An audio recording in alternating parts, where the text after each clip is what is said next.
أعوذ بالله من الشيطان الرجيم بسم الله الرحمن الرحيم يا أيها النبي اتق الله ولا تطع الكافرين والمنافقين إن الله كان عليما حكيما واتبع ما يوحى إليك من ربك إن الله كان بما تعملون خبيرا وتوكل على الله وكفى بالله وكيلا صدق الله العلي العليم.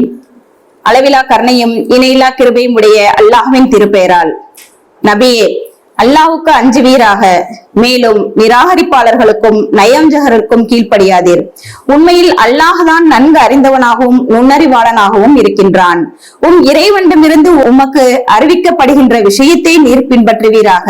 நீங்கள் செய்யும் ஒவ்வொரு செயலையும் அல்லாஹ் நன்கு அறிந்தவனாக இருக்கின்றான். அல்லாஹ்வையே முழுமையாக சார்ந்திருப்பீராக.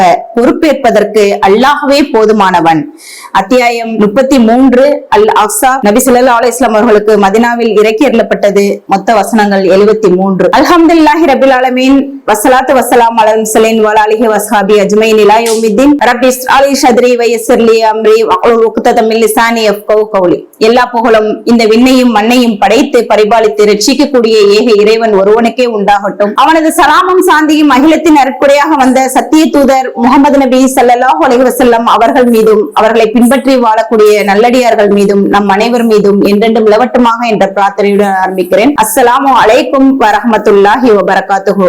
அன்பிக்கினிய சகோதர சகோதரிகளே, இந்த இணையவழியில் பார்த்து கொண்டிருக்கக்கூடிய நம் அனைவருக்கும் இந்த ரமலான் மாதத்தின் கருணைகள் அனைத்தும் இறைவனுடைய நற்பெயரால் கிடைக்க இறைவன் கிருபை செய்வானாக என்ற பிரார்த்தனையுடன் இப்போ ஓதி காமிக்கப்பட்ட இந்த வசனம் சூரா அஹ்ஸாபுடைய முதல் 3 வசனங்கள் தான் இப்போதி காமிக்கப்பட்டது. இந்த வசனத்துல அல்லாஹ் சுப்ஹானஹு வ தஆலா நபியை பார்த்து சில கட்டளைகளை அல்லாஹ் சுப்ஹானஹு வ தஆலா ஏவுகிறார். இந்த கட்டளைகள் என்ன அப்படிங்கறத இதனுடைய முன்னுரையில் நீங்கள் அனைவரும் பார்த்திருப்பீர்கள், கேட்டிருப்பீர்கள்.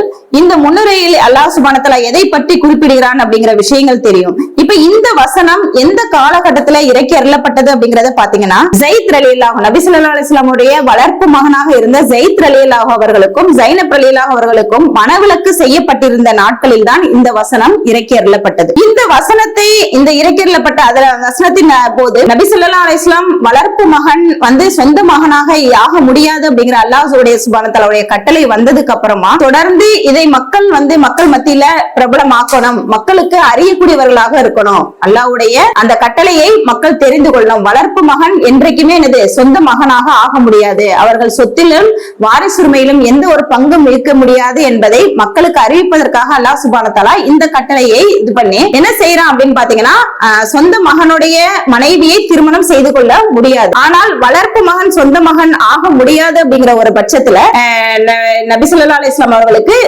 ஸைத் ரலியல்லாஹு மனவிலக்கம் செய்த பெண்ணை ஸைனப் ரலியல்லாஹு அன்ஹு திருமணம் செய்து கொள்ள சொல்லி அல்லாஹ் சுப்ஹானஹு வ தஆலா கட்டளையிடக்கூடிய அந்த வசனம் தான். அப்ப அந்த கட்டளையிடும் போது நபி ஸல்லல்லாஹு அலைஹி வஸல்லம் அவர்களுக்கு ஒரு சில தயக்கம் இருக்குது. என்ன தயக்கம் அப்படின்னு பாத்தீங்கன்னா, மகனுடைய வளர்ப்பு மகனுடைய மனைவியை திருமணம் செய்து கொண்டாங்க, ஏதாவது அவதூறு சுமத்தி விடுவார்களோ, இஸ்லாத்திற்கு இதனால் மக்கள் இஸ்லாத்தின் பக்கம் வருவதற்கு ஏதும் தடை வந்து விடுமோ அப்படிங்கிற ஒரு எண்ணம் அவர்களுடைய உள்ளத்துல இருந்ததுனால அவர்கள் தயங்கி கொண்டு இருந்தார்கள்.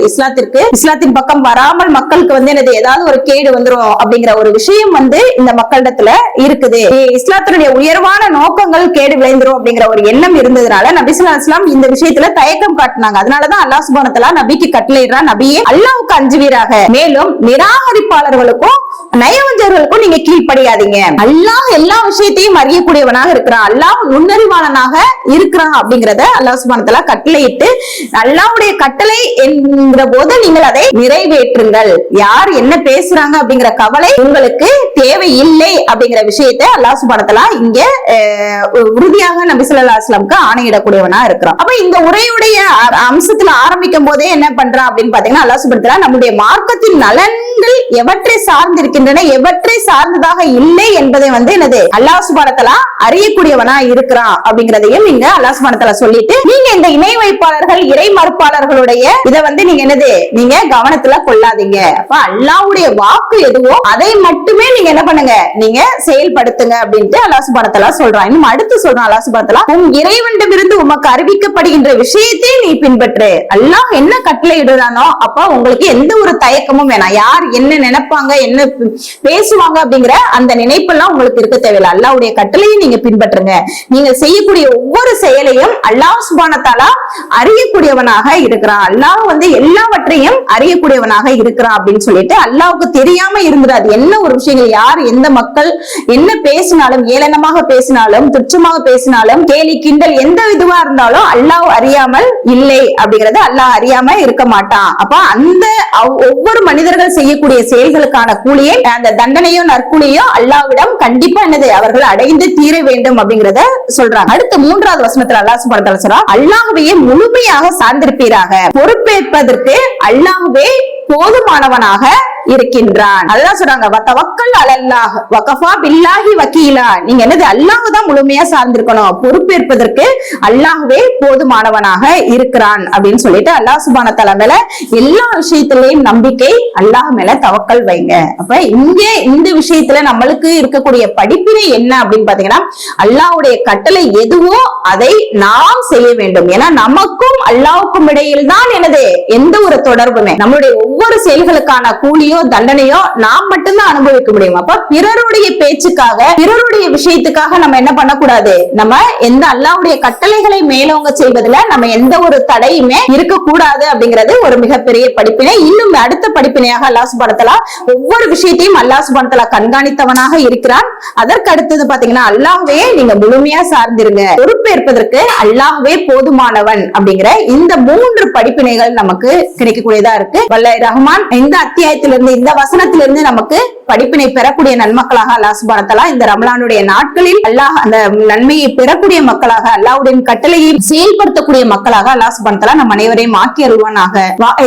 அல்ஹம்துலில்லாஹி ரப்பில் ஆலமீன். அஸ்ஸலாமு அலைக்கும் வரஹ்மத்துல்லாஹி வபரகாத்துஹு.